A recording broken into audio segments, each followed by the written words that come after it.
नमस्कार, मैं उमरनाथ। आप देख रहे हैं प्रेमा देवी लाल। दोस्तों बात करेंगे जौनपुर की। जी हाँ दोस्तों, जैसा कि आप सबको पता होगा कि अनुराग यादव केस की जो फ़ाइल थी वो 20 अगस्त की फ़ाइल लगी हुई थी। 20 अगस्त को जो है इस पर कुछ न कुछ बड़ा सुनवाई होनी थी। ऐसा उम्मीद लगाई जा रही कोई ना कोई बड़ा निर्णय आ जाएगा।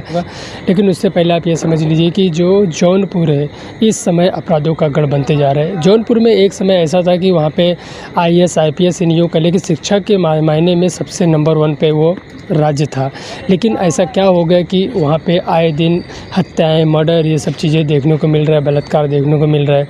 दोस्तों आपको बता दूं कि अभी आपने देखा हाल ही में किस तरह से जो वीरेंद्र प्रधान की माता जी है वो किस तरह से अनुराग के परिवार वालों पर जो है एक इल्ज़ाम लगा रहे थे कि हमारे बेटों को फंसाया जा रहा है। अनुराग का केस जब से वो देख रहे हैं तब से कोई ना कोई उनके ऊपर जो है कुछ ना कोई मुसीबत आ रही है।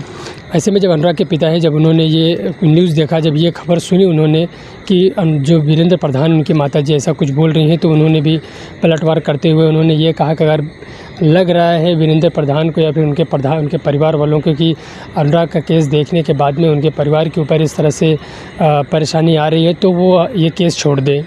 लेकिन यहाँ पे वीरेंद्र प्रधान जो है वो सीधा साफ साफ कह रहे हैं कि कोई कुछ भी कहे लेकिन मैं इस केस से दूरी नहीं बनाऊंगा, मैं इस केस में लगा रहूँगा। आपको बता दूं कि जो वीरेंद्र प्रधान हैं वो अभी जेल में गए थे। जब से वो अनुराग का केस देख रहे हैं तब से वो तीसरी बार जेल में जा चुके हैं। और ये कहीं ना कहीं साफ सीधी सी बात है, कहीं ना कहीं साफ होता हुआ इसमें दिखाई ये दे रहा है कि जब से वो अनुराग के केस में लगे हुए हैं तब से वो उनको जो है लालता प्रसाद यादव उनके पीछे पड़ा हुआ है और उनको जो है जेल करवा रहा है। ये बात कहीं ना कहीं सत्य भी है। ऐसे में जो अनुराग के पिता हैं वो जब इस तरह से कह रहे हैं कि ये वीरेंद्र प्रधान के हमारे केस में मतलब ना आए, तहसील में ना जाएं, जो कुछ होगा मैं देख लूँगा। वीरेंद्र प्रधान इतनी मजबूती से खड़े हैं, फिर भी आज 10 महीने का दिन बीत गया लेकिन अभी तक न्याय नहीं मिल रहा है। आप दोस्तों बताइए कि अगर किस तरह से अगर कोई इस केस में अगर मजबूती से नहीं खड़ा रहेगा तो कैसे न्याय मिल पाएगा। अनुराग के पिता कह रहे हैं कि जो वीरेंद्र प्रधान है वो खुद अपनी पब्लिसिटी लेने के लिए अनुराग के केस में लगे थे। वो पॉपुलर होने के लिए, फेमस होने के लिए अनुराग का केस देख रहे थे और आ रहे जा रहे हैं।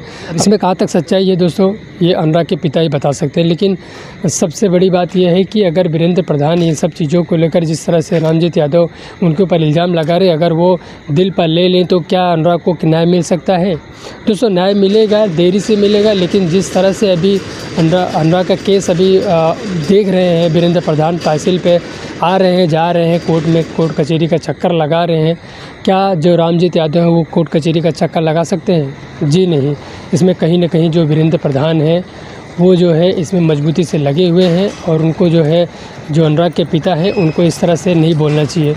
सीधी सी बात है, अनुराग के जो पिताजी हैं वो इस तरह से क्यों बोल रहे हैं, क्योंकि जब से अनुराग का गला काट के हत्या किया गया तब से जो अनुराग के पिता हैं वो बीमार ही रहते हैं, वो घर पे रहते हैं, दवाइयों पे चल रहे हैं। उनकी माताजी भी, जो अनुराग की माताजी हैं वो भी दवाइयों पे चल रही हैं। आप सोच सकते हैं कि अगर किसी के घर का, किसी के जवान बेटे का अगर इस तरह से निर्मम हत्या कर दी जाए, वो गला काट कर हुए आँखों के सामने, तो सोचिए उसके ऊपर क्या बीतेगा। अनुराग 4 बहनों में एक लौता भाई था। दीपावली की ठीक एक दिन पहले उसकी निर्मम हत्या कर दी जाती है। किस लिए? सिर्फ ज़मीन के चंद टुकड़े के लिए। लालता प्रसाद यादव वो ये सोच रहा था कि उसका जो एक परिवार में एक लौता बेटा है उसकी जो मैं निर्मम हत्या कर दूंगा तो ये सारा साम्राज्य, ये सारा जो भी जगह ज़मीन है वो सब उसको मिल जाएगा। लेकिन दोस्तों यहाँ पे आप बताइए क्या उसको ये सब कुछ मिल पाया? कुछ नहीं मिला। लालता प्रसाद यादव का पूरा परिवार इस समय जेल में बंद है। लालता प्रसाद यादव खुद जेल में बंद था, अभी वो छूट के बाहर आया है। लेकिन दोस्तों जो अनुराग के पिताजी हैं वो अभी इस तरह से जो है जो वीरेंद्र प्रधान ने उनके ऊपर जो भी कुछ आरोप लगा रहे हैं, ये आरोप लगाना कहाँ तक सही है दोस्तों आप कमेंट करके बताना। दोस्तों आपको बता दूं कि आज 20 अगस्त की जो तारीख लगी थी उस तारीख में आपको बता दूं कि कोई बड़ा निर्णय निकल कर नहीं आया है। इसमें तहसीलदार जो थे वो कोर्ट में पहुंचे ही नहीं, उनको फिर कोई न कोई अर्जेंट काम पड़ गया। आपने पिछली तारीख देखा होगा, पिछली तारीख को भी किसी अधिवक्ता का डेथ हो गया था। वो कंडोलेंस के वजह से कोर्ट नहीं चली, जो तहसीलदार हैं वो कोर्ट नहीं पहुँचे। ऐसे में फिर जब वो 20 तारीख लगी 20 अगस्त की, तो फिर कोई न कोई काम पड़ गया तहसीलदार को, वो फिर से निकल गए। अब दोस्तों आपको बता दूं कि जो अगली तारीख मिली है, अगली तारीख 1 सितंबर की मिली है। आपको क्या लगता है, क्या 1 सितंबर को कोई न कोई बड़ा निर्णय आ जाएगा? दोस्तों जैसा आप इंतज़ार कर रहे हैं वैसे पूरा देश इंतज़ार कर रहा है, वैसे मैं भी इंतज़ार कर रहा हूँ और अनुराग के परिवार वाले भी इंतज़ार कर रहे हैं।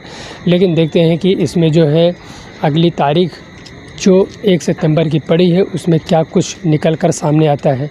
क्या जो तहसीलदार है वो इसी तरह से गुमराह करते रहेंगे, क्या प्रशासन इसी तरह गुमराह करता रहेगा, या फिर कोई न कोई बड़ा निर्णय लेता है। अनुराग के परिवार वाले चाह रहे हैं कि जो लालता प्रसाद यादव जो अवैध मकान बना के रखा है उस पर बुलडोज़र चल जाए। आप खुद देख रहे हैं कि जौनपुर के अंदर किस तरह से बुलडोज़र गरज रहा है, किस तरह से बुलडोज़र चल रहा है। अभी आपने देखा केराकत में एक बाहुबली के घर पर बुलडोज़र चला। ऐसे में जो अनुराग के परिवार वाले हैं उनका कहीं न कहीं हौसला बुलंद हो रहा है। उनको लग रहा है कि न्याय ज़रूर होगा, न्याय एक न एक दिन ज़रूर होगा, न्याय ज़रूर मिलेगा। क्योंकि जब वहाँ पे बुलडोज़र चल सका है तो जो अनुराग के हत्यारे हैं उनके घर पर भी बुलडोज़र ज़रूर चलेगा। दोस्तों इस वीडियो में इतना ही, मिलते हैं अगली नई वीडियो में, तब तक के लिए नमस्कार, जय हिंद, जय भारत।